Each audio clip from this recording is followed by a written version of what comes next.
What is going on, everybody in the YouTube stratosphere? Big thumbs up to the Pitt Panther Nation, and hello to all the college football fans around the world. You know who I am. You know who I is.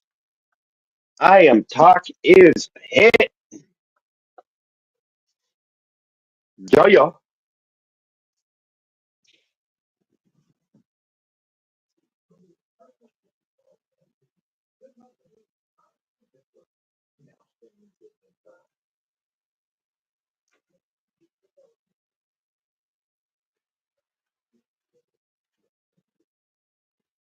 Do, do, do, do. Do, do, do, do, do.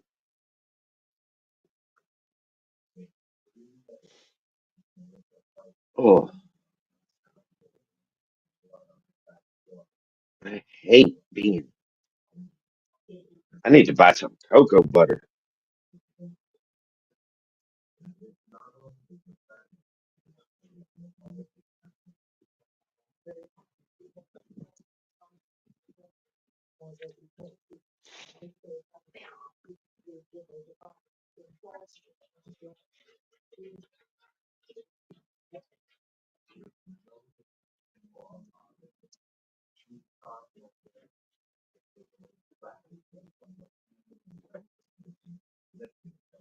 All right, everybody. Oh, welcome into the ACC recap, preview, and prediction show.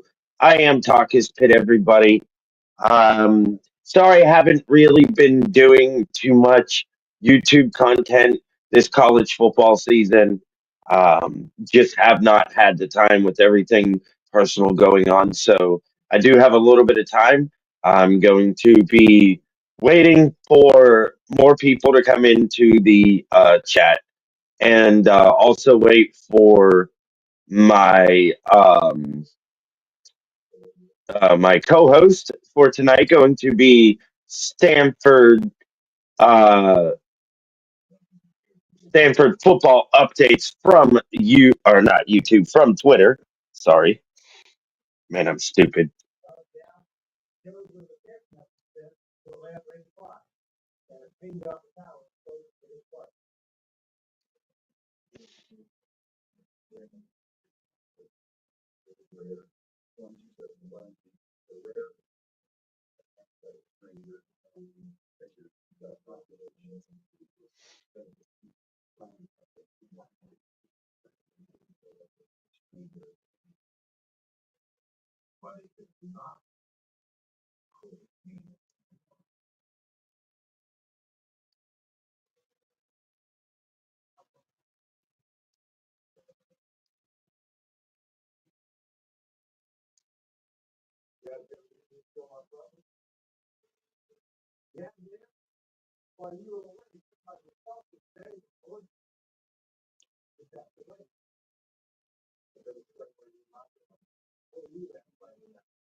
All right, it looks like we have a couple people heading on up into the live. Much love to everybody who is viewing the live stream right now.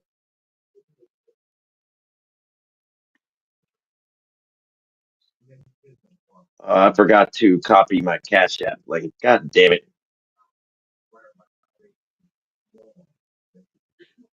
I always forget to copy my Cash App link before the show begins. Hey, what up, Gold Eye?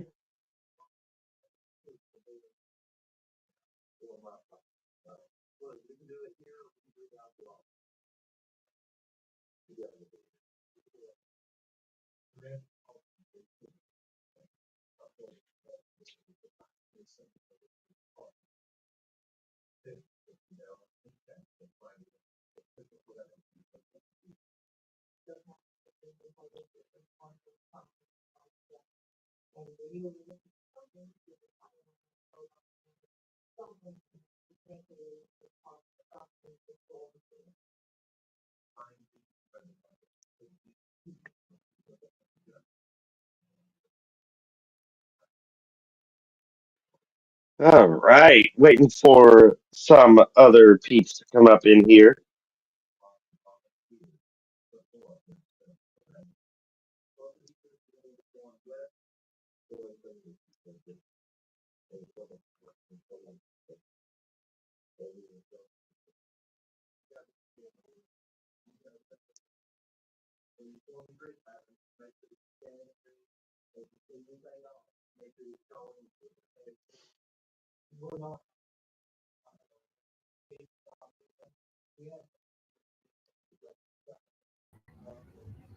Hey, buddy, how you doing? Good. How are you? I'm doing pretty good. I'm doing pretty good. Um, my tapestry that I had, this like, kind of like the one you have, didn't come in the mail from Amazon, so I don't want people looking at my dungeon brick wall looking type thing behind Do, me. do you want me to be camera off or camera on? I'm totally fine with either. It honestly, it's up to you. It's your preference. I don't have a rule for that at all. Are you broadcasting on like YouTube or Twitter or what are you? You're just I'm recording? on YouTube. Got it. Okay. I I tried to put it on Twitch, but for whatever reason, it's not going through. So I'm like, or not Twitch. What the hell did we just come from? Twitter. Twitter. Okay, got it. Got it. Yeah, yeah. It won't let me share the link to Twitter. I don't know why. So I'm gonna have to deal with that later on. Okay. I'm going to. Um, okay, got it. I will plug your um,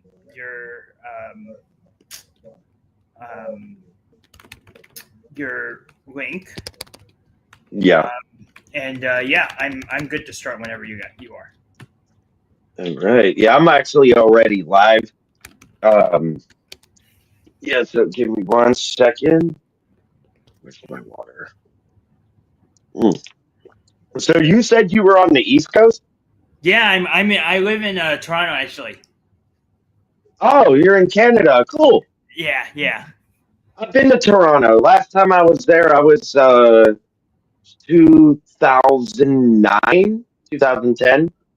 Oh, okay, got it, got it. I Yeah, yeah. I had just graduated high school back then because I just turned 36 a couple months ago. Got it, got it. Yeah, I actually I am American, so I moved here Hmm. for work in June. Yeah, June, early June. Okay. So yeah, so All right. I'm gonna get started here. Okay, everybody up in the chat. We're going to go ahead and get started with the ACC recap, preview, and prediction show. So, obviously, we're going to start off with the scores from last week. We're going to save our game for last. And then also, we're going to save your game for last as well. We don't play this week, we're on a bye. yep. Okay, sounds good. So, the ACC, there's a lot of stuff that went down this past weekend in the ACC, from teams getting screwed from bad calls to teams getting upset that you didn't think would happen, closer games than you might have liked. And this is why I like the ACC. I like the fact that one team does not dominate the conference anymore, like the SEC or the Big Ten. I don't see how that's very valuable when one team is sitting up there winning the conference titles all the time. I don't think I'd be okay with that. But a lot of people are. Apparently, they're okay with it because that team makes the conference the big bucks. And I don't look at it that way, Stanford. I don't. I like the way the ACC is. I like that no matter how bad this team looks or how bad that team looks, uh, there's always something happening in the ACC that nobody sees coming. And we're going to start off with this one I didn't see coming. I did not think the Tar Heels would, or Syracuse would lose this game, but North Carolina beat Syracuse 27-10. I didn't watch this game, and I don't know where my stat sheet is. Did you pay attention at all to this game? I unfortunately did watch this game. It was a little bit of my eyes did not agree with me while watching this game because it was Yeah. truly a game of two bottom tier ACC teams playing each other. Hmm. Yeah. I called this win for UNC. I didn't think it would be in the way that they did, though. Yeah. Syracuse started their third string freshman walk on, primarily plays lacrosse quarterback. And he threw for 4 for 19 for 35 yards or something like that. Wow. It was 4 for 18 for 39 yards. It was ugly. And somehow, Syracuse was up 10 to. It was up, I think 10-6 at the halftime, and so eventually UNC kind of just wore Syracuse down, ran the ball really really well. Gio Lopez was okay. He was 15 for 19 for 216 and 2 touchdowns. Mm-hmm. But it was a tough watch if you're a Syracuse fan, and for a UNC fan, you're happy that you won. But congratulations, you probably beat the second worst ACC team besides Boston College. And what's funny is UNC is one of the worst ACC teams, so it's like it was a battle of the worst who could suck the most. And Syracuse just came out flat. I didn't know about their quarterback situation. I thought Ricky Collins was still playing. I didn't know he wasn't. Welcome in, Chops. Welcome into the stream. Louisville fan here. Wow. Fran Brown, when he comes in from, where did he come from? Do you know? Fran Brown, he came in from, I believe he came in from, he was the secondaries, the cornerbacks coach at Georgia. Okay. Yeah, he was the DB. Okay, yeah, he was the DB. Yeah, I'm looking up on my cell phone. He was the DB coach at Georgia. So somebody see, and this is the problem that I have with defensive minded coaches. I think they struggle to understand the offense the way they now have to understand it. I mean, because don't get me wrong, they have to understand the offense to even know how to play defense. However, and this is kind of the problem I have with Narduzzi, is Fran Brown might be one of those coaches who just does not spend enough time with the offense because he's not an offensive guy. And Narduzzi used to be that way. Thank God he's different. But him coming from Georgia and everything, he was able to pull off Kyle McCord from Ohio State. That's a big get for him. But look how that ended up actually turning out. And this year, it's mostly everybody from the year prior. And I still thought Syracuse would be better than this. It's just this is one of the biggest collapses I've seen coming from Syracuse in recent years. Like, I mean, they've never been truly a dominant ACC team. They did have that one good year, though. I think it was 2017 or 2018, where I think they actually might have won the conference that year. I don't know, but you got to feel somewhat bad for Syracuse and their fan base because they're not historically a bad team. They just suck right now. What are your thoughts on Syracuse? Like, what do you think they need to do to turn this ship around? So Fran Brown is recruited pretty well. I will Mhm, say that he's landed some high 4 stars and 5 stars. He's injected an energy back into the program that was lacking. mhm. I think that he's very much a motivator coach, but I think that his worlds came crashing down when Steve Angeli got injured. And Yeah, this is the pitfall with the it's a true pitfall in the NIL era is that you go and get a top transfer quarterback and you mhm. don't invest in recruiting your own quarterbacks to develop, and look what happens. And it's I think the way I view it is that the most important position in football is quarterback, and Agreed. not just from a skill position, but also from a leader position. And when your leader goes down with the injury that Steve Angeli does, it just is deflating for the rest of your season. And I think that I really truly feel bad for the Syracuse Orange this year. I think that with Angeli, they'd be a pretty decent mid to potentially top tier ACC team. Yeah, Without Angeli, they're a bottom feeder. I wish that Syracuse plays Boston College this year. I don't know if they do. I should look at that. I don't Um, think they do. I don't think they do. I'd love to see that matchup, just to see who's the worst one. But yeah, again, if you're UNC, you're very happy that you've gotten your first ACC win, but this is against a pretty bad opponent. Oh, definitely, definitely. Not too much to this game, but there's more to Syracuse than there is to North Carolina winning this game. Georgia Tech, NC State.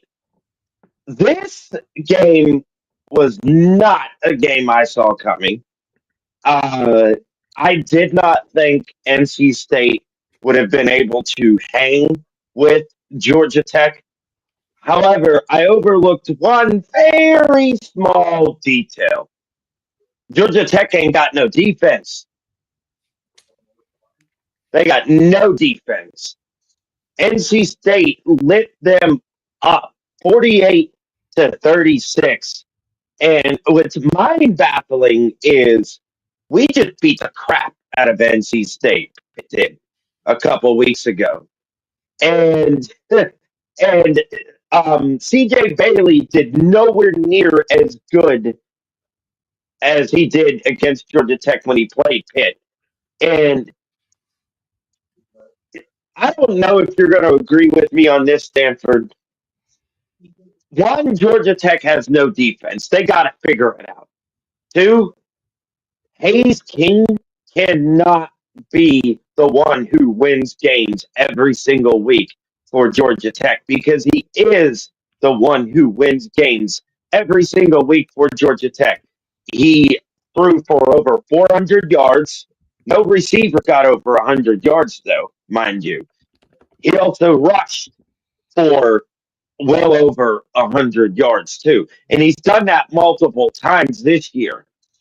The thing is, history has shown with Georgia Tech is the longer the season goes on, the more probability, and I'm not wishing injury on anybody, but the more probability your quarterback and or your star player is going to get injured.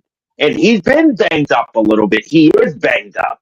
He's playing hurt right now. And I just don't like today. It caught up to him. It caught up to him. And hats off to NC State. You're not a bad ACC team. I wouldn't put you as a bad ACC team, but you're not good. But you still pulled off a ranked upset because that's what it was. You got to give them credit for that, man. That's a ranked win for NC State, which makes me feel good as a Pitt fan because we beat NC State. What was your thoughts on this game? Did you I don't watch it. I did watch the highlights. I watched a little bit of it. The I think that I don't know. I think that NC State. You could look at it that Georgia Tech's defense is bad, and it could be bad. But I think that Georgia Tech plays to the level of their opponent. That's what they've done all season long. But I mean, look, I don't even know if the Georgia Tech's defense is bad. They limited Duke to 18 points. They limited I don't know. Maybe they're I think they're maybe average. That's what I'd say. I think that NC State's offense is crazy good, as evidenced by the fact that they hung 36 points off of you, off of a really above average Pitt defense. Yeah.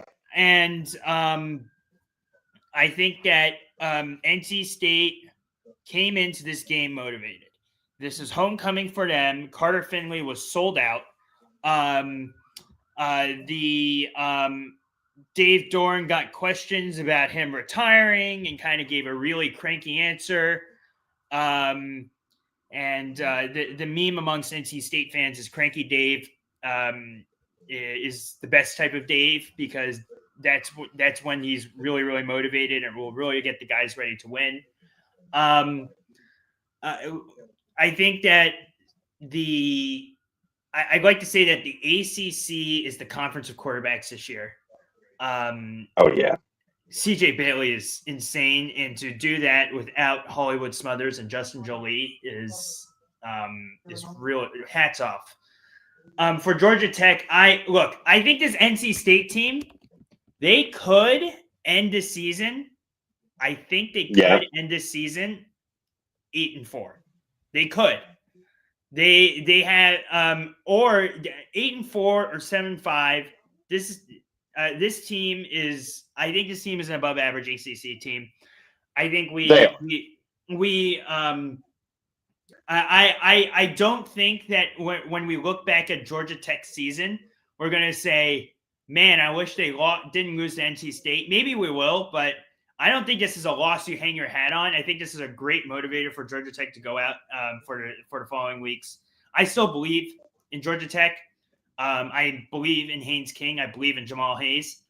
I'm going to mute my microphone. The fire department's about to ride past my house. No, you're good. And so I think that I'm a big believer in Georgia Tech. I think that I hope that they beat Georgia, because I think Georgia's ranked 5, and that's pretty silly. And I think Georgia Tech's going to give them a hell of a game. I think the 3 top ACC teams are Georgia Tech, Pitt, and Louisville, and we'll see Georgia Tech stick around. That's what I think. I agreed. I mean, I don't think this is the. Unfortunately, I don't think this is going to be the last time we see Georgia Tech lose. I do think they're going to end up taking another loss.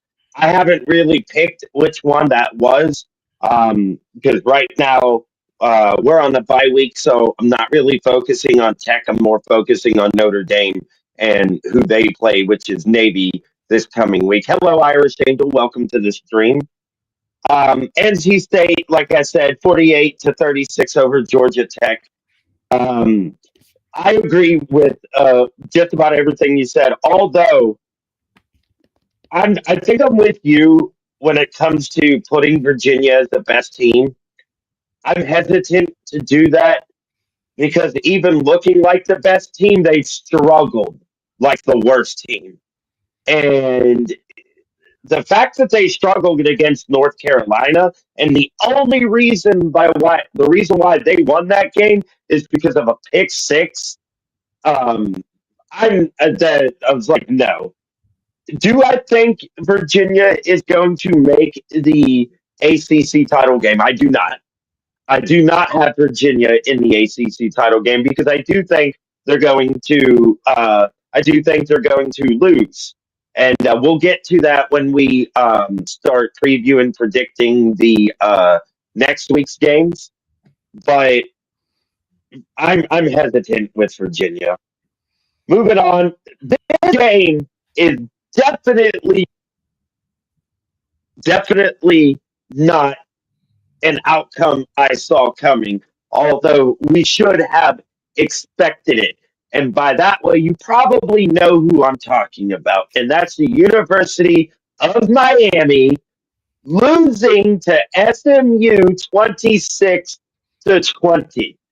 I didn't expect it. I should have expected it. This Kevin Jennings tore Miami apart. This was hilarious. I loved every minute of this loss, and let me tell you why. One, I'm tired of Miami always being put up on a pedestal like they're the gauntlet juggernaut of the ACC.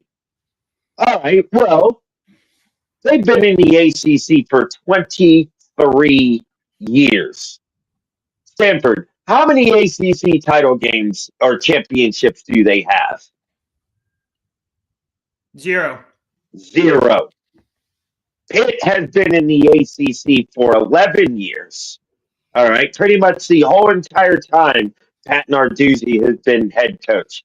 How many ACC title games have we been to and won? How many? 2. We've won one and lost one. It took us 7 years to do what Miami could not do in 23. And I am sick of it. I am sick of Miami being put up on this pedestal like there's some good team when they just lost to SMU, who isn't a bad team. Let's put that out there. They are not a bad team. They definitely took a step back from the year prior, which we all expected, but they are still hanging in there. They're technically still in the ACC title hunt, technically. They don't control their own destiny, however, but they're still in the ACC title hunt. 26-20 over Miami. And there's a stat I want to bring up that I have to look up for Mr. Carson Beck. Miami versus. All right, here we go. Player stats. This is why I'd like to write shit down, but also at the same time, I'd lose it. 26 of 38, 274, 2 touchdowns. Doesn't seem too bad, but oh, wait a minute. 2 interceptions. Every time Carson Beck throws an interception, multiple, they lose most of the time. Matter of fact, I think there's only 2 games this year where he hasn't thrown an interception. And Miami could not get the ball running. They couldn't run the ball. 16 of 84, no touchdowns for Fletcher, and he's one of their best offensive weapons. Tooney was non-existent in the run game. He had 9 catches for 70 yards, but no touchdowns. So your 2 biggest playmakers failed to get you points. And then your defense was almost non-existent as well. Only 2 sacks on the day when Miami averages 4.5 to 5 sacks a game against their opponent with that, supposed fear defensive line. Where was it, Miami? Why do you guys constantly get the benefit of the doubt when you fail every single year? What was your thoughts on this game, Stanford? What did you get out of SMU, and what did you see out of Miami? I'll start with Miami because that's the easy one. Yeah. I I am very, very familiar with the head coach of Miami football. Mario Mhm. Cristobal was the head coach of Oregon while we were in the Pac-12. Mario Cristobal has a habit of losing the winnable games. Yeah. And what I told all my friends after this game was Mario Cristobal. That's my first thing. Look, SMU was no slouch. This was the first time Miami traveled outside the state of Florida all year. God damn, I'd love that. And they lost. I'd love that scheduling, please. Yeah, and you nail it on the head. I mean, Mark Fletcher got bottled up. Malachi Tony got bottled up. But I mean, when are we going to start having the conversation that Carson Beck is just a bad quarterback? He's just agreed. He's a bad quarterback being gifted the best offensive line in the country and the best wide receivers in the country. I mean, it's like, okay, put Cam Ward on this team. I don't think they lose a game all season. Like, no, it's so apparent to me that the problem with Miami is Carson Beck. And as soon as you get pressure on Carson Beck, he makes mistakes, bad mistakes. And oh, by the way, did you see his press conference afterwards? I did not. He blamed the offensive play calling in his press conference. He said Carson Beck blamed. Yes. He said, I just execute the plays that are called. Wow. I'm sorry. Well, obviously you don't, Carson. That is such a huge, I mean, last week it was, I forget who he was blaming, but I mean, or 2 weeks ago when I forget who he was blaming. But he's a blamer. Like, I don't know how this kid is draftable. Like, he's not draftable if he is throwing these picks and he is uncoachable. So yeah, Miami. This was coming. I gave Miami a pass for the Louisville game. I think Louisville's very good. Inexcusable. SMU. I don't know. Kevin Jennings looked like complete trash against Wake Forest last week. That's a credit. Yeah. Credit to Wake Forest's defense, by the way. Kevin Jennings looked like the Kevin Jennings of last year this week, where he was making plays with his legs. He was throwing the ball around, and completely tore up a Miami secondary. I had my thoughts on the Miami secondary being maybe not so great, but I thought they played really well against us. So I was like, oh, maybe I'm wrong. But my SMU's offense was fantastic, and the defense came up with stops when they needed to get stops. Rhett Lashley is a fantastic coach. I think he is top five, definitely top 5 ACC coach. And I just love watching his teams play. And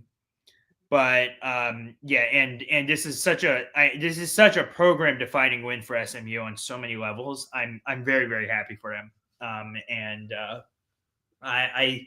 They could make the run. I think overall that SMU has suffered from losing Brashard Smith, but we'll see what happens with SMU for the rest of the season. As far as Miami's secondary is concerned, I think that's where the problem actually lies. Because when I was doing these the notes here, I was looking to see, how other quarterbacks have fared against Miami's secondary.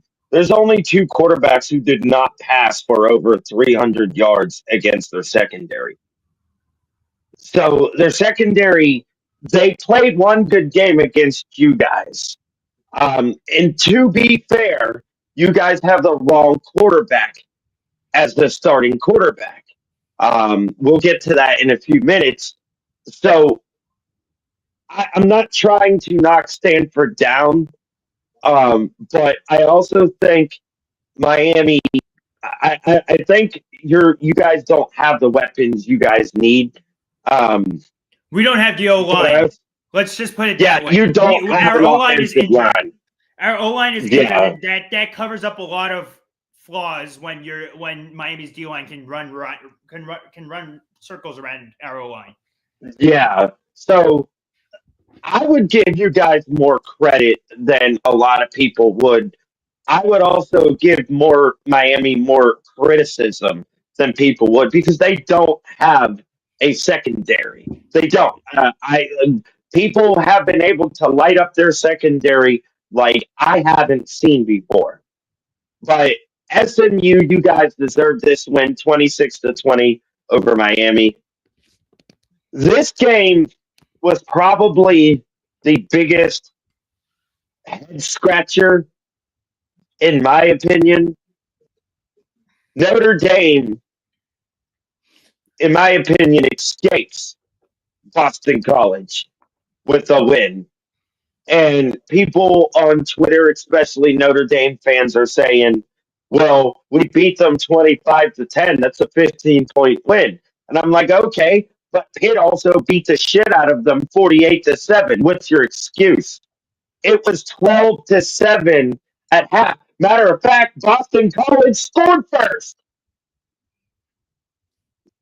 So, I mean, come on now. So,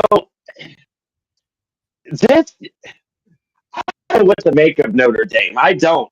Because they look like a championship caliber playoff team 1 minute, and then they do what you mentioned earlier. They play down to the level of their opponent. And that's what they did. It was 12-7 by the end of the third quarter. And CJ Carr, that's his name. CJ Carr, he had a good game statistically, and their running game was good. Their receivers caught 100 yards, couple touchdowns, but the defense for Notre Dame, I think, is eventually going to come back and bite them. And they got one of the best run offenses in the country, one of the most high scoring offenses in the country they're about to play in Navy. And Notre Dame, look, I get that you thought Boston College was an easier opponent, but only 25-10. And the fact that they even scored first, I question a lot about you, Notre Dame. Stanford, what's your thoughts? Trap game for Notre Dame. They escaped. They looked pretty terrible in doing so. I think Jeremiah Love has bailed them out of so many games and will continue to bail them out of so many games. Agreed. I really hope that Notre Dame plays the way that they played against Boston College when they play Stanford at the end of the season. It is, in my humble opinion, criminal that they're number 10. They're number 10 in the I don't think they deserve to be number 10. I don't.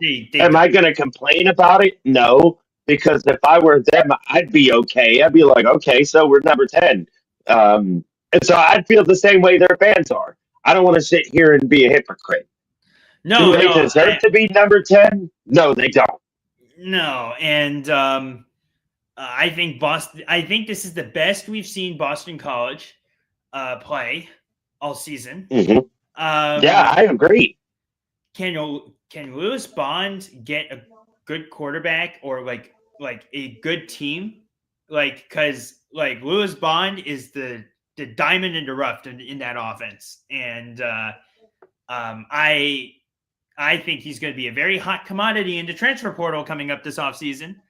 And Yeah, so, but yeah, I think that Notre Dame nearly fell for the trap game. But yeah, Boston College is still the worst team in the ACC. they are. The thing that surprised me is their quarterbacks for Boston College, 25 of 37, 240 yards, one touchdown, two interceptions. So Notre Dame, they were able to get some turnovers on Boston College, and Boston College just was not able to run the ball. That was where their problem lied, is they couldn't run the ball. Richards, 16 of 26, no touchdowns. Here's his average, 1.6 yards a carry. And he's decent too. Turbo Richard is a decent running back. I'll just say that. But his O-line's pretty bad. They're like Stanford. Boston College has no offensive line. They don't. Um, it's getting to the point where I don't see Bill O'Brien being here next year for Boston College. I think that position will probably end up opening after this year. And to be honest, I know James Franklin is linked to the Virginia Tech job, and it's probably his best fit culture wise. But I could see Boston College making a run. I think Boston College is probably a team I would rather rebuild than Virginia Tech. And we have a history with Virginia Tech. We Yeah, played in the old Big I East. hear you. I hear you. So, yeah, Virginia Tech. But moving on.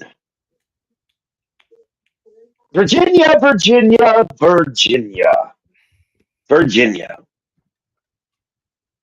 How many close games are you going to play every single week till you finally lose? Like, what is this? What is this? 31 to 21 over arguably the worst offensive team in the ACC. The worst. They have no run game, no quarterback, no offensive line, no receivers. I don't know anybody on their offense. I know a couple of their defensive players, which is what they were known for last year. They had a top 10 defense in all of college football last year, California.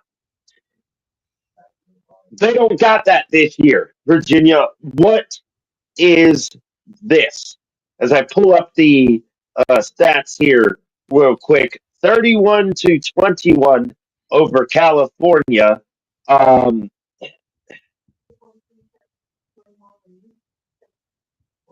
I love the fact that we have teams that usually don't do well, but I don't like teams who consistently week in and week out play close games like this when they're clearly more talented than their opponent. All right, so 31-21. Click, click. All right, so Chandler Morris. This is going to surprise you, Stanford. Chandler Morris, 24 of 36, 262 yards. But wait a minute, no touchdowns, no interceptions. All right, so you're probably thinking to yourself, well, how in the world did Virginia win this game? Well, they ran it right down California's throat. Jay Taylor was 21, had 21 carries, 105 yards, two touchdowns, averaged 5.5 yards a carry. And Chandler Morris was able, yeah, so hold on. There it goes. 7-14. Basically field goals. 2 touchdowns and a crap ton of field goals. And I don't I don't understand how Virginia, or I don't understand why Virginia is also one of those teams that plays down to their competition level. This this by all means, even though it was a double digit win, should have been in my opinion, 21-point victory. Well, what did you think about the game? Did you watch this game at all? So it was on during the Stanford Pitt game. So I was changing the channel during breaks and watching that game. As you know, Stanford's big rival is California and Yeah. Cal, and so I love to hate watch them. And it was a very successful hate watch, I will say. I will say that Cal does have one piece on offense that's really good. That's their quarterback, Jaron Mm-hmm. Sangapolatele. He's a 5-star. He's lived up to the billing. He's made some freshman mistakes and will continue to make freshman mistakes. He just has no weapons around him.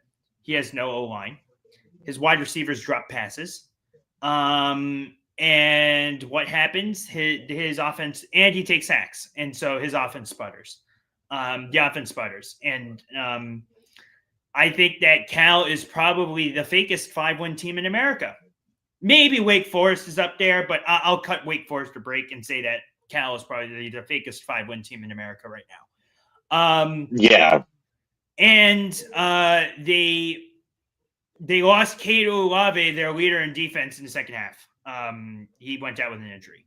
Oh, okay. Yeah. So, look, this game was.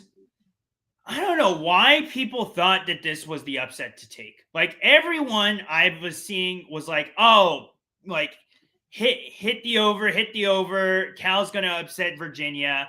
I get it's the 3-hour time zone difference, but I just thought Virginia was too good for them. And Virginia was in the lead for the whole game. It got dicey at the end, but then obviously JKS threw a pick six. I'm not convinced with Virginia. I haven't been. I was convinced with Virginia after they crushed us, and then I haven't been convinced with Virginia since. Agreed. I think that this was a pretty awful loss for Cal, especially given that you had the opportunity to win it with 50 seconds left and getting the ball back.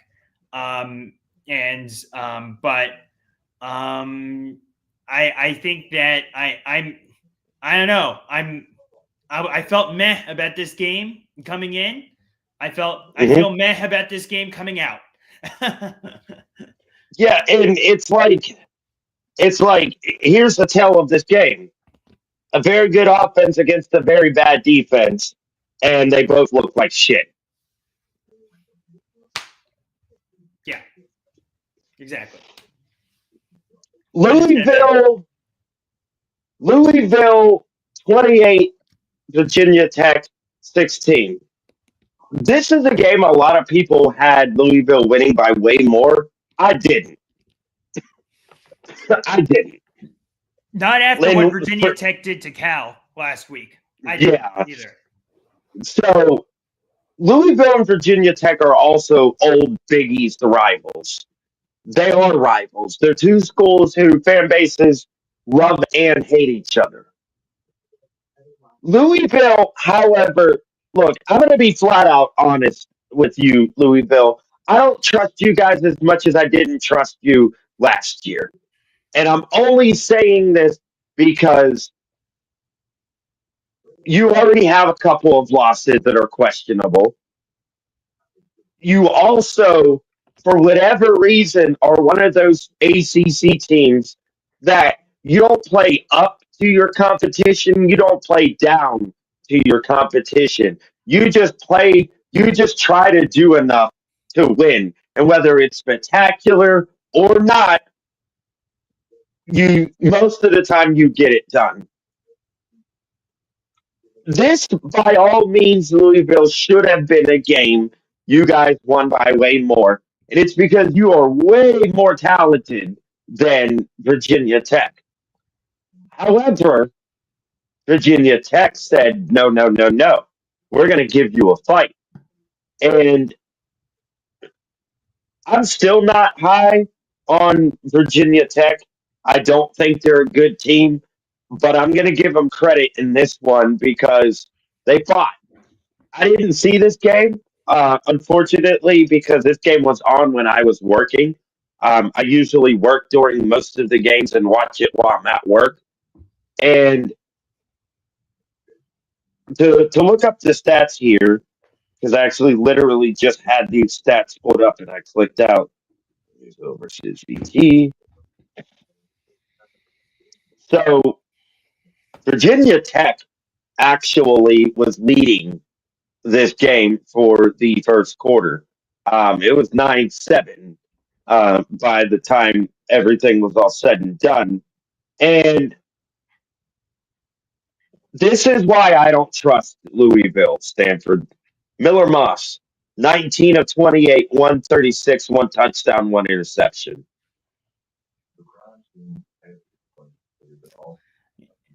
It irritates me that we lost to Louisville. Irritates the crap out of me. Virginia Tech, they couldn't really do anything either. 11 for 24, 76 yards and a touchdown. They're lucky that they're Virginia Tech's lucky that didn't get even more out of control. I don't think I've ever seen in the history of college football where somebody didn't at least pass for 100 yards. Your thoughts? Well, we've seen it a couple. I'll say on that last part. I've seen it a couple times with Stanford's quarterback. I think that. Oh God, yeah, Louisville should have won more than they did. I don't blame them that they didn't win as much as they did. I too am a Miller Moss doubter, but I am also a Jeff Brom believer. And Jeff Brom, agreed. And Jeff Brom is really good with his quarterbacks. So I think Miller Moss is not great, but he plays better because Jeff Brom's his coach. But really the star of the show for them is their running backs. Isaac Brown had a day. And I am praying to the heavens that he is not seriously hurt, because he got hurt in the second half of that game. Chris Bell is really, really good. Their leading wide receiver. You took care of business, Louisville. That's what I'd say. And for Virginia Tech, just look what happens when you run a read option offense and you can't run the ball every time. Right. I'm sorry, the Virginia Tech Cal game, Virginia Tech did read option and just ran the ball the whole time, and Cal couldn't stop it. This is what happens when you can stop it. And Kyron Jones is just, I don't know. I mean, awful. Kyron Jones is just he. God, I had much higher expectations for him going into the season, and he is very much shoulder to blame for why Virginia Tech is the way he is. And so, hey, I can't wait for them to get a new head coach. I also agree. It will probably be James Franklin. Because God, watching Virginia Tech home games is fun. Lane Stadium is such a great atmosphere. It is. I unfortunately have yet to experience a game down there. I haven't actually been to any away pit games as their. Actually, that's a lie. I've been to one, and that was the 2016 Clemson game when we upset Clemson. I was there. So that's the only away game I've ever been to. And I would love to experience a game between Pitt and Virginia Tech down in Blacksburg. But like you said, both quarterbacks for Louisville and Virginia Tech did bad. And Louisville has to figure it out. Because if they lose a game, they're out of the ACC title race. They're done. Pitt will actually take their spot. Um, and if Virginia loses, they're done. They're out. Pitt will be in the driver's seat to go to the ACC title game. It's not a complete guarantee that that's going to happen. We actually only need Louisville to lose, if I'm not mistaken, for us to be in. Or I think if Virginia wins, because Louisville, they have 2 conference losses, or is it only 1? Louisville is 1, I believe. Okay. Louisville lost to Virginia now. That's been their only loss their whole season. Yeah. Okay. So we need preferably both Virginia and Louisville to make it to the ACC title game. I will tell you this: Louisville does play SMU in a few weeks, at SMU. Ooh. And I'm eyeing that matchup to be. While I, for the sake of the college football playoff committee, I'd love Louisville to win out. That could be a shoot themselves in the foot game. Yeah, I'm gonna have to revisit that game now that you think about it. I'm gonna look at that game coming up here in the next few days. Duke, this one I'm not surprised about. Duke beats Clemson down in Death Valley. Why am I not surprised? I'm just not. Like, I watched this game, but I'm not surprised. Cade Klubnik isn't a bad quarterback. He's just not the quarterback that Dabo needs. Cade Klubnik, in my opinion, the offense is not fit well for him in Death Valley because Clemson needs their quarterbacks to be mobile. He's not mobile. He's not. Duke, I will give you guys every credit you deserve because even though I didn't expect you to win, I'm not surprised you did. And Duke is one of those teams that their program is climbing out of mediocrity as far as football goes. And I do believe Duke will be one of those teams that within the next 5 years probably wins an ACC title. I can see it happening. I mean, to be honest, I think if it were to happen, it should have been this year. This would have been the easiest path for Duke to make the ACC title game. I don't like how who was Duke's quarterback last year or the year before that? Riley Leonard. Yes. I don't like how Riley Leonard did that to them. I thought that was cold. I thought it was disrespectful after saying, I'm not going anywhere. This is my school. And then 3 weeks later, you're at Notre Dame. Like, if you never said any of that and you left, I'd be okay with that. And Duke, I'll give you props. 46-45 over Clemson. I'm not really surprised, so that's why I'm not really going to beat my horn over it. Any thoughts on it, Stanford? I think that ACC refs keep ACCing at the end of that game. The offensive pass, though, the pass interference call was crazy. Oh, yeah, I forgot about that call. That was a horrible call. But, okay, or I will also say, fun fact, that was the same refereeing crew that was doing the Virginia Tech Cal game last week. and they called the roughing the passer call on JKS that where it clearly was not a roughing the passer call. He didn't hit his head. Yeah. Yeah. Anyways,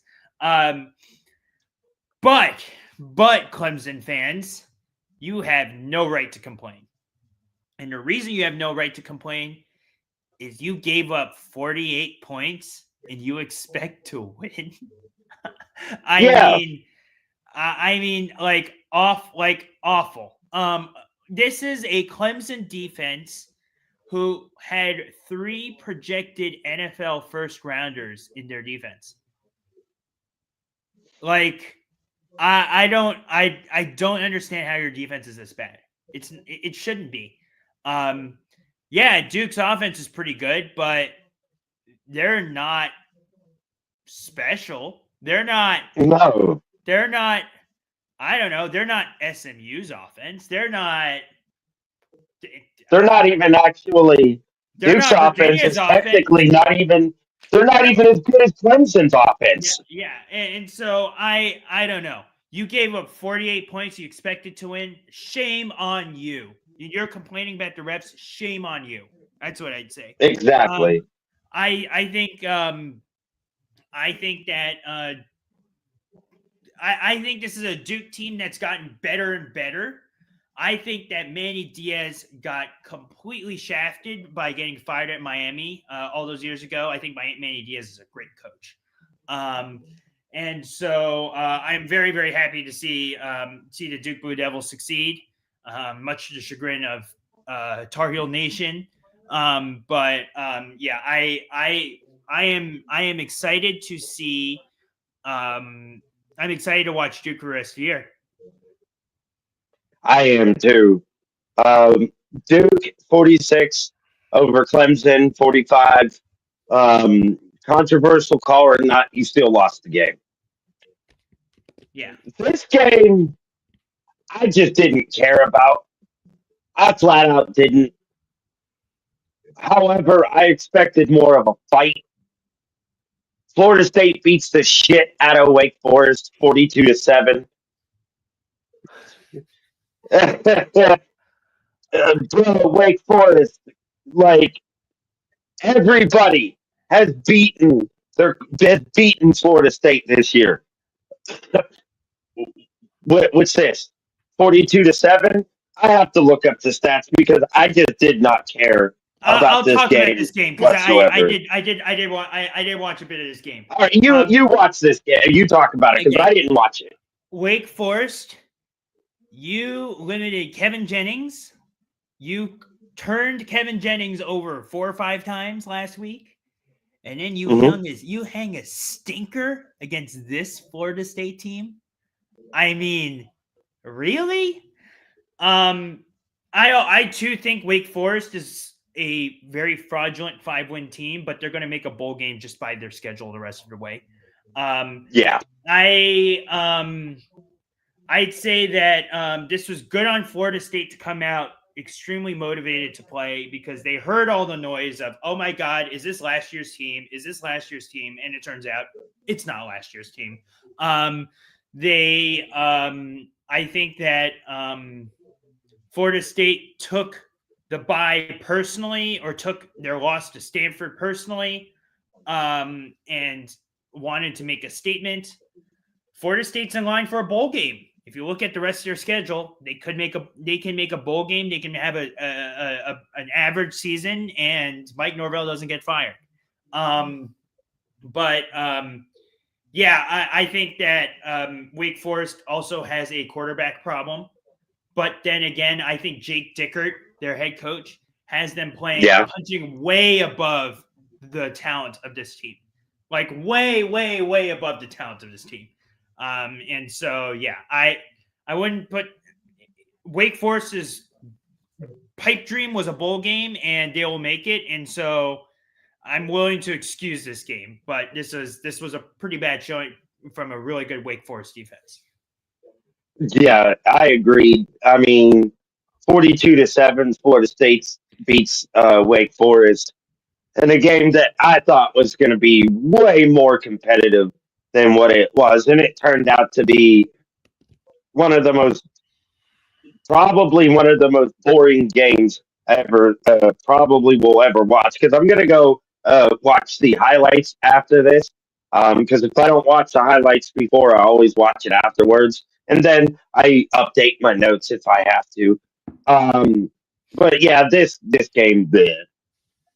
Now, getting to the game that has to do with the two of us, and that is Pitt versus Stanford. Now, before I get to what actually happened, I'll say this. This game scared the shit out of me. Absolutely scared the crap out of me because we're going from the East Coast all the way over to the West Coast, 2,000 miles, 3 hours behind, and probably 45 to 50 degrees warmer. All right. It was hot, actually, from what I was told from some of the people I know that went to the game. They said it was only about 65 to 70 degrees, but 65 to 70 degrees in Cali feels like 80 to 85 if the sun is blaring. Let me correct If the you. sun, Let me correct yeah, you. 65 to 70 in the Bay Area is normal. 65 ah, to 70 in Palo Alto feels like 80 degrees. Let's be okay, because Palo Alto is a okay. microclimate, and they everything feels much hotter in Stanford. So So I was worried about this game. I saw this as a trap game. I saw this as a trap game because of who our next opponent is, Notre Dame. And I'm happy we won. I'm not happy with the way we played because we played down to the level of competition. And we talked about that throughout the whole entire live stream. How many ACC teams are going to continue to play down to their competition, play at the same level of their competition? Now, do I think that's exactly what happened here per se? No. Um, Pitt is riddled with injuries along the defensive side of the ball and the offensive side of the ball. We're missing two or three of our starting offensive linemen. Almost all our linebackers are out. Our backup linebackers are injured, and we're still fighting. And I think this was one of those games where a bad quarterback is going to have a better day than what he normally did. And that's what I feel happened. However, you guys fought like hell throughout the whole entire game. It doesn't matter what we tried to throw at you. And those two interceptions at the end of the game thrown by Mason Heinzel, I'll criticize him for that, but I'll let him go for now, considering they were in garbage time. Um, and I think you guys didn't score any points off of them. I don't think you did. no, we didn't. Yeah, okay. But we as Pitt fans have mutual respect for Stanford, and that's because of Walt Harris. So I can't hate Stanford in any capacity. Like, I'm glad you guys fought. Look, I'm glad. Do I like blowout wins? Absolutely.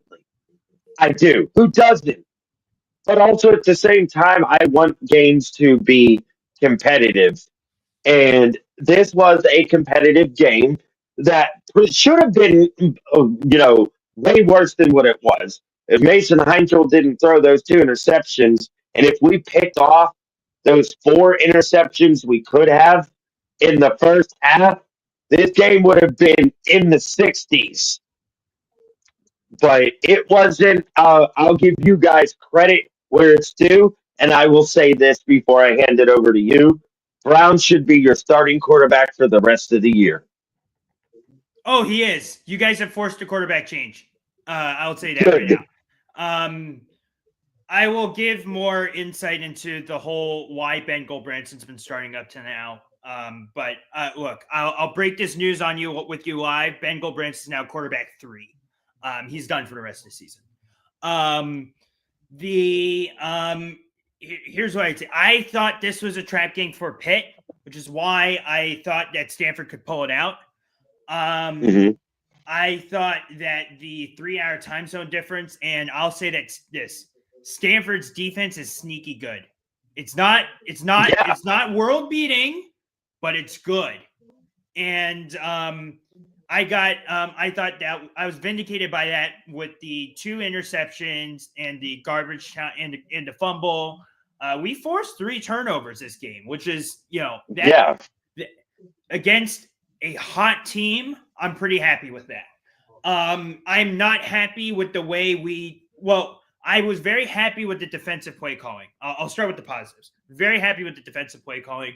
I thought in order to have any chance to beat you, we needed to make Heinzel uncomfortable, and that was probably the I forget how many yards did Mason Heinzel throw for this game? I think it was 300, right? 304. The most uncomfortable 304 yards I've seen a quarterback throw. I agree. Yeah, and so look, I think Heinzel's really, really good. I think that Narduzzi has this team playing like hell. And shame on me for thinking that Narduzzi would allow this team to play into a trap game. But look, I think the defensive play calling was good. We blitzed the hell out of you, as we should. Mm-hmm. It's a little scary how the lack of production our edge rushers have had all season.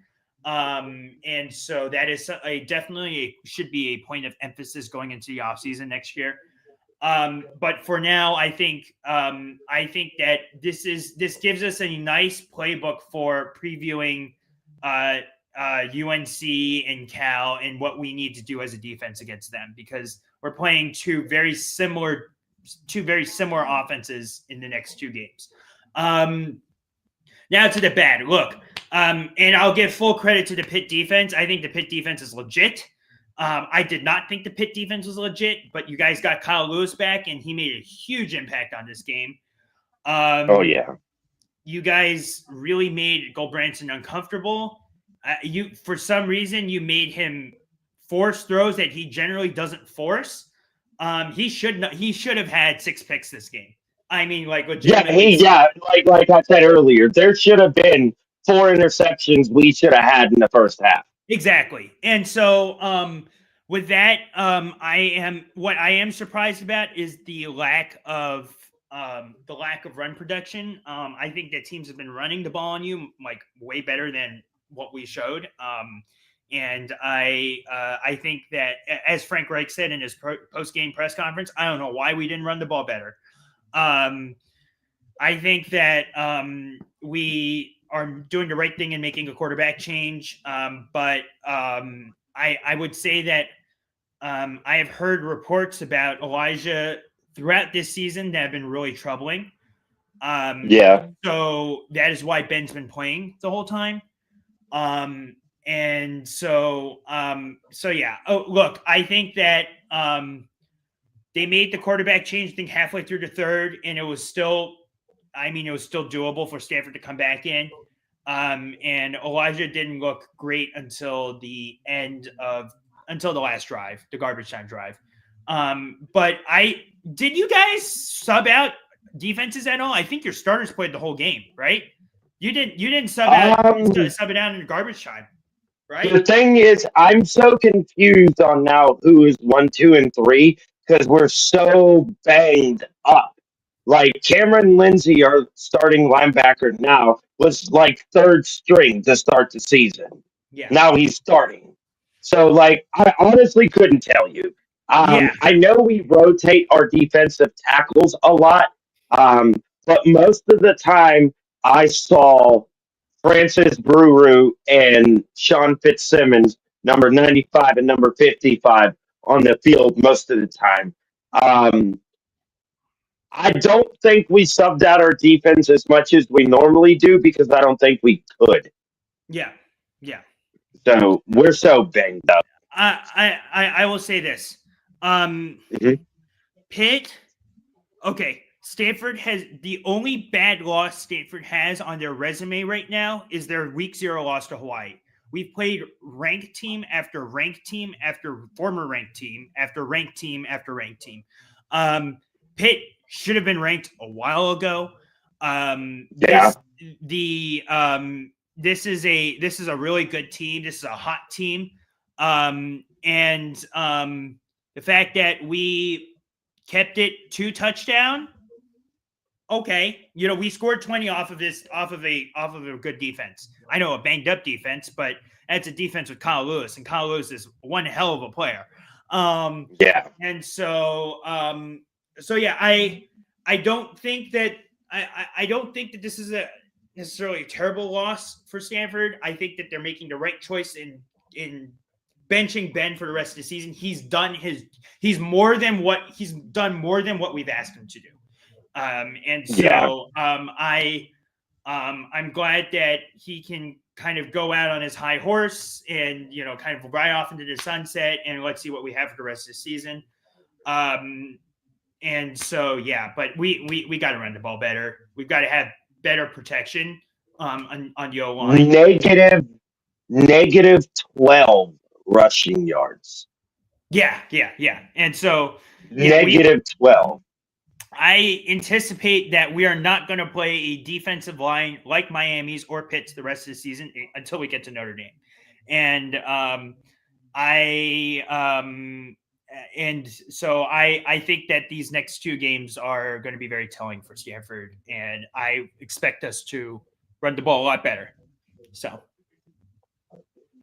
that's what that will conclude the first part of the live stream, everybody. We're going to go through a quick rapid preview and prediction of this current week because I'm getting hungry.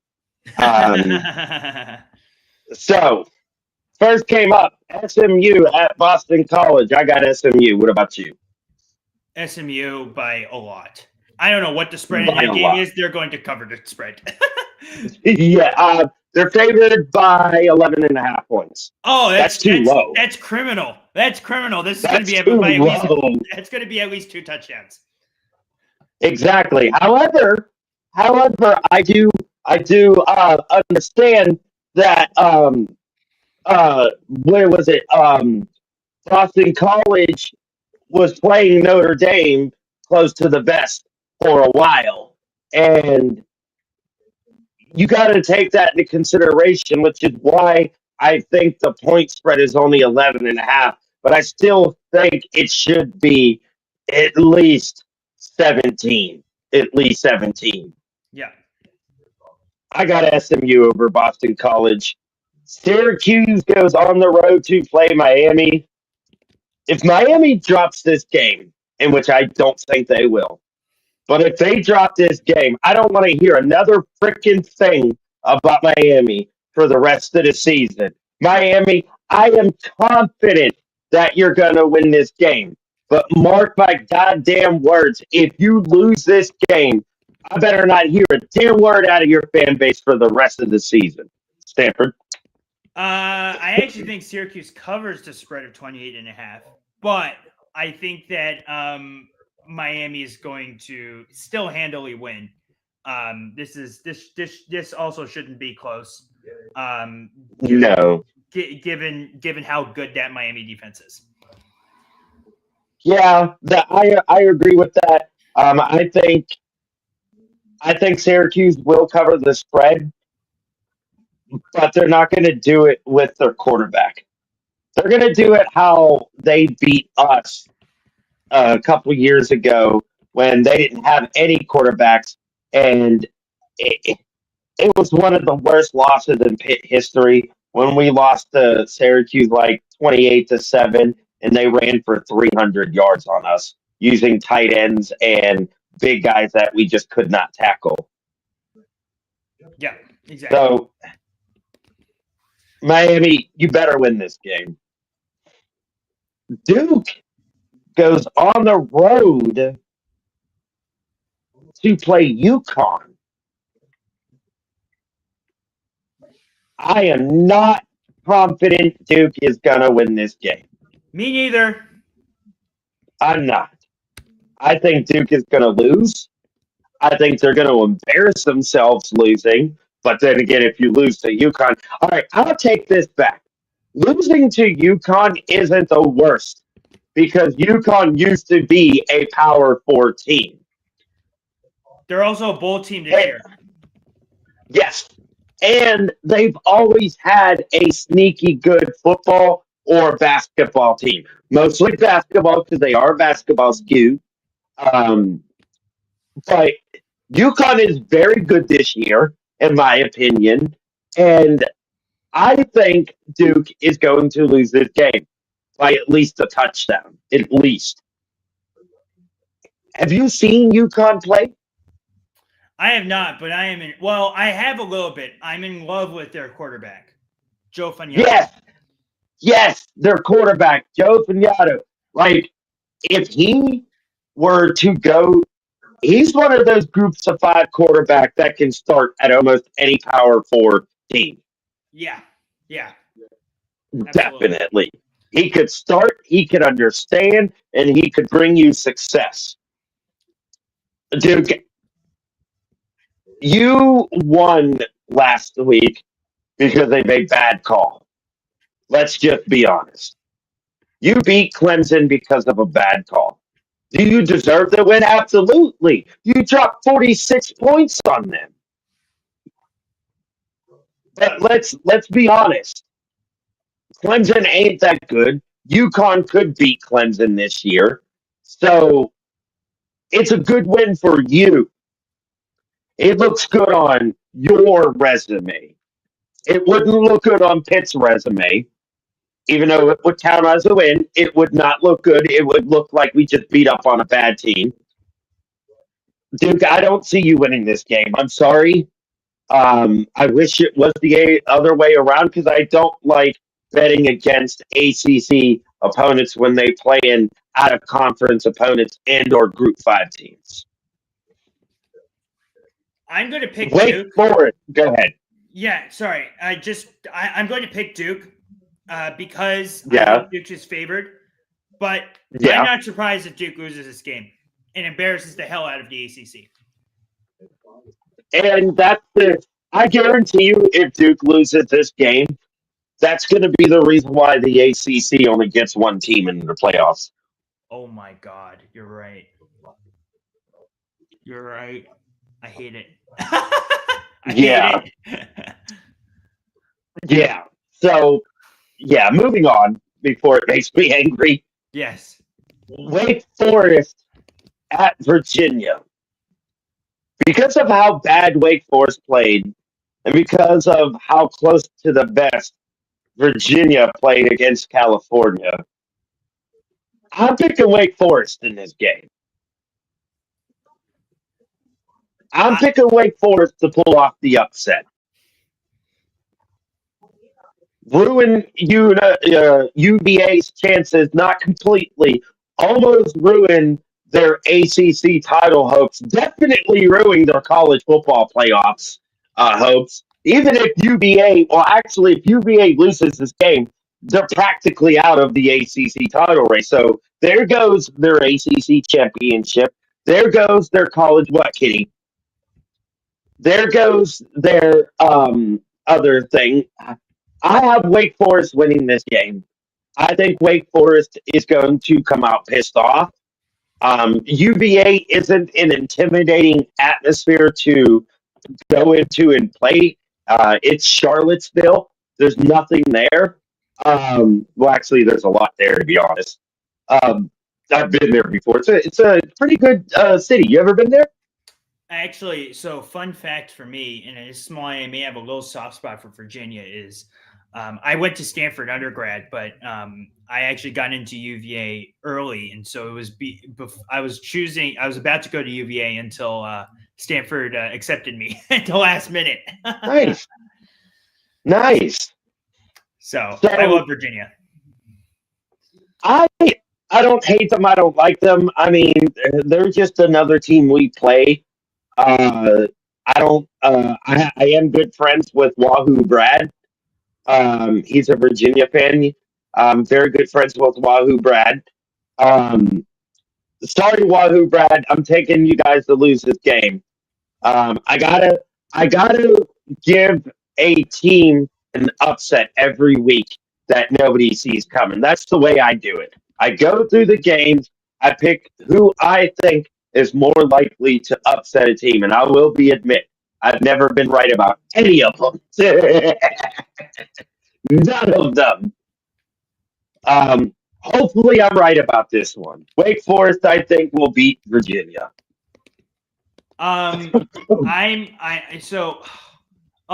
Yeah, picked Wake Forest if Wake Forest was playing at home. I really would.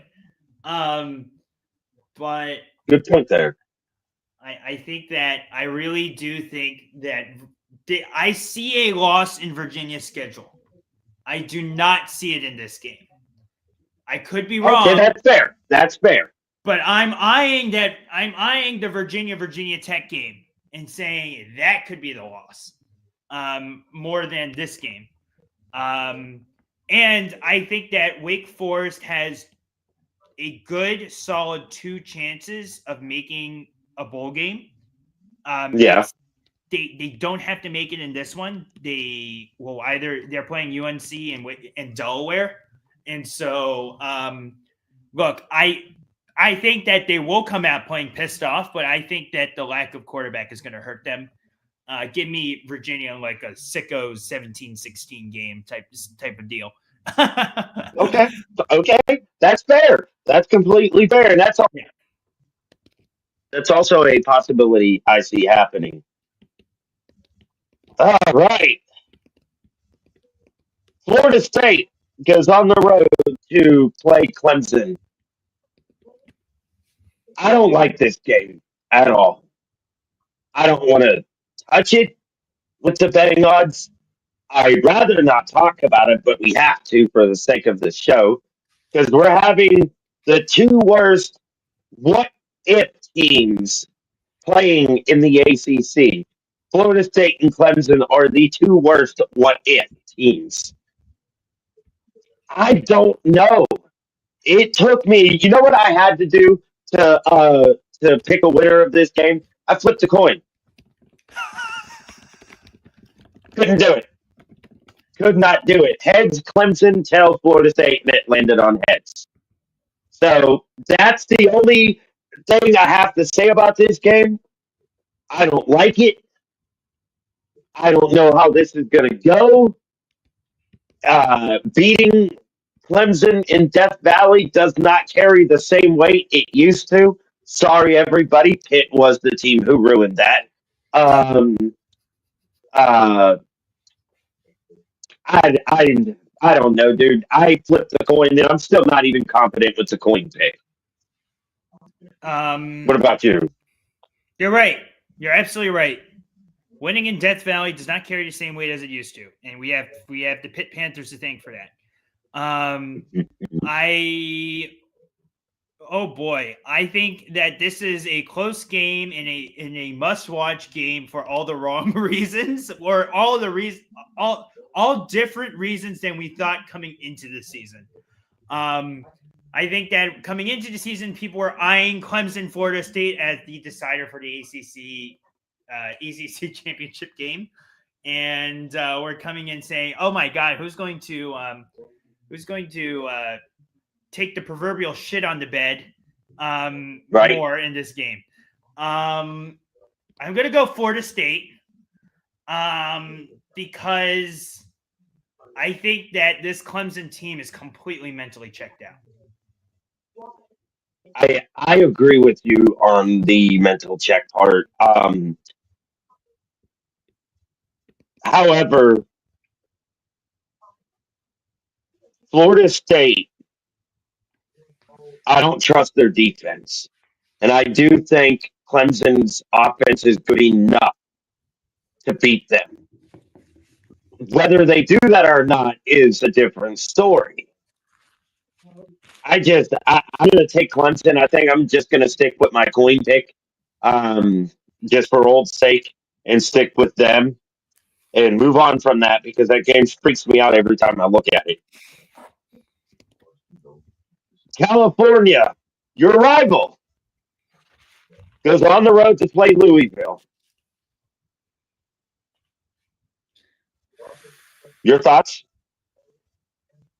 Am I Since it's your sick? rival? Am I sick in the head to think that Cal has a chance in this game? Am I completely sick in the head? Like, I don't know. Like, there's something wacky that happens in the ACC each week. This could be the wacky game. This is a Louisville team that's potentially missing Isaac Brown. That gives me They a are. lot of. He's out. I just read online when you were talking about it earlier. He's out for the rest of the year. Oh my god! Wow. Okay. Yeah.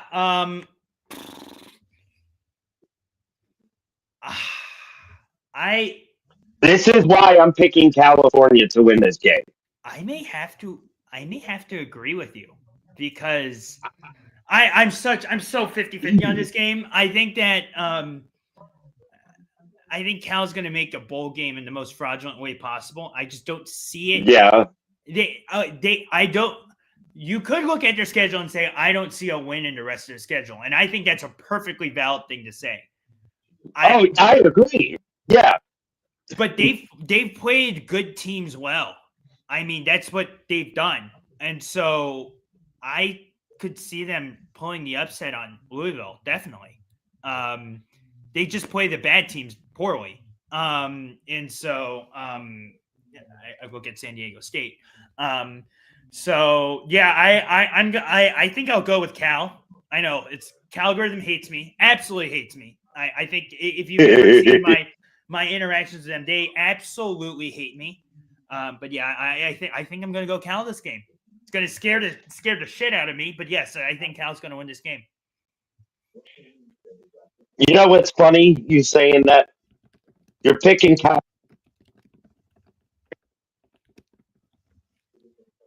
Yeah. It'd be funny if they did because you'd be right and you wouldn't feel so bad. But it'd even be more funny if you were wrong and they lost.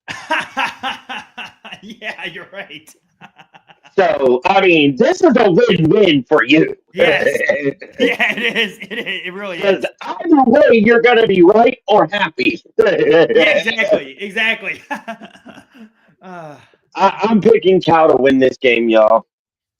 And then the last game on the docket, and I left it towards the end on purpose since we don't play this week. We're on a bye week, which we need. Stanford goes on the road to play North Carolina. And this was also one of those games I had to go back and forth because you guys are very even, extremely even. You're almost the same team with different jerseys. However, I don't trust North Carolina's offensive line. I don't trust their defense. I have you guys winning this game by double digits. Can you believe that the line is 8.5 favoring North Carolina? It's now 7. What? Yeah.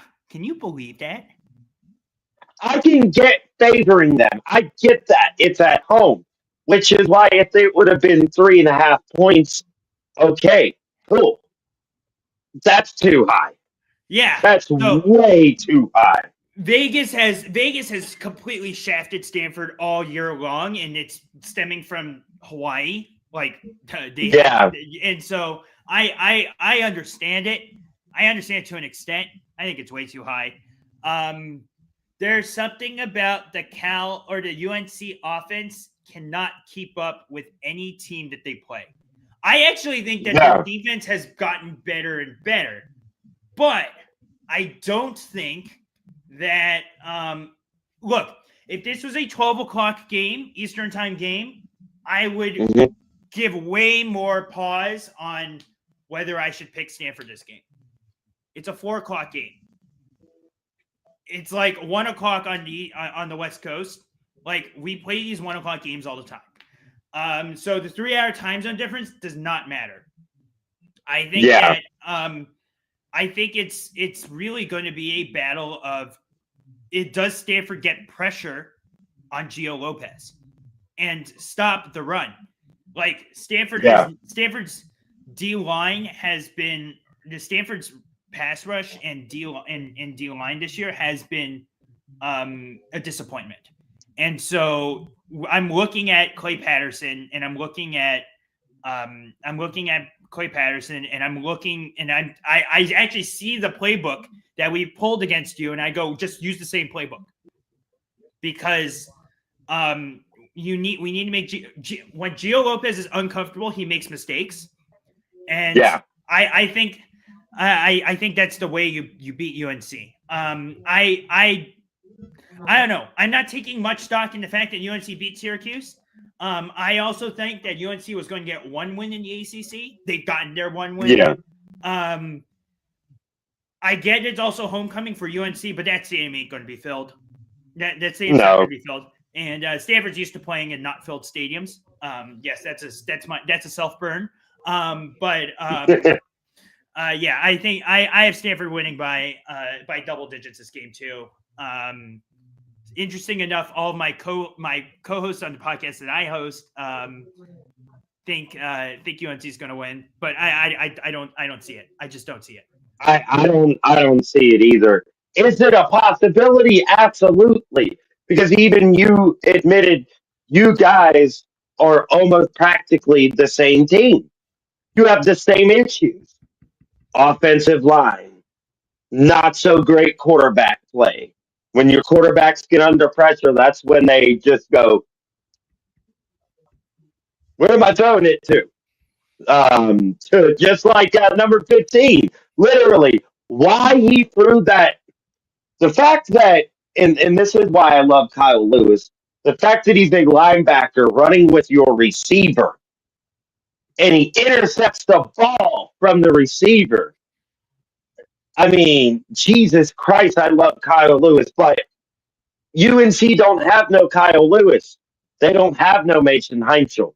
They don't have no Rasheem Biles or Braylon Lovelace or anybody. They don't. Or Lindsay. North Carolina doesn't even sniff the amount of talent we have over them.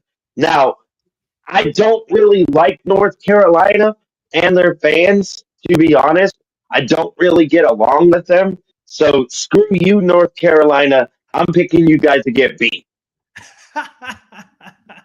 Yeah, I don't like you guys. It's been a train wreck of a season for UNC. I think that their fans are checked out. I think the team is checked out. This Stanford team fights like hell. This Stanford team unlike previous Stanford teams, this Stanford team goes to war for their head coach. And we had no business kind of playing the way we played until the end of the game against Pitt, yet we did, you know? And so that's all the difference in the world. Stanford, you better win this game, because I could see I could see Stanford getting a bowl appearance because they're 5 wins. And you beat UNC, you beat Cal, you lose to Notre Dame, and then the committee has to consider you for a bowl game. If there's not enough teams. So there's not going to be enough 6-win teams this year. No. And I've already thought about that. There's going to be quite a few 5-7 teams in a bowl game. And look, to be honest, okay, I will actually go watch those 5-7 bowl games, because I guarantee you a lot of them will be way more entertaining than the bowl games we're watching for the college football playoff and or New Year's 6. Yeah. But that's all I got for today, everybody. My stomach is starting to growl, so that's my cue. Stanford, brother, I do apologize. I couldn't make it yesterday, but I didn't get out of that Walmart line until about an hour after I sent that tweet. And there's only 2 cashiers. The self-checkout lines were just full. I was like, you know what? I'm just going to stay right here and just buy my groceries. But thank you for coming on, brother. It was great. Good meeting you. Great having you on the show. Definitely will have you on again when we play you guys in basketball. Way down the line. Actually, I don't think we play you until towards the end of the season in basketball. So definitely we'll have you on then. Probably we'll have you on if you guys make a bowl game. If you guys make a bowl game, I will have you on again. Thank you once again. Everybody else, thank you for stopping by on the show. This first show I've done in quite some time because I just haven't had time. And I will see you guys next time. Stanford, thank you for hopping by once again, brother. Thank you. You're welcome. Do, do, do. And there we go.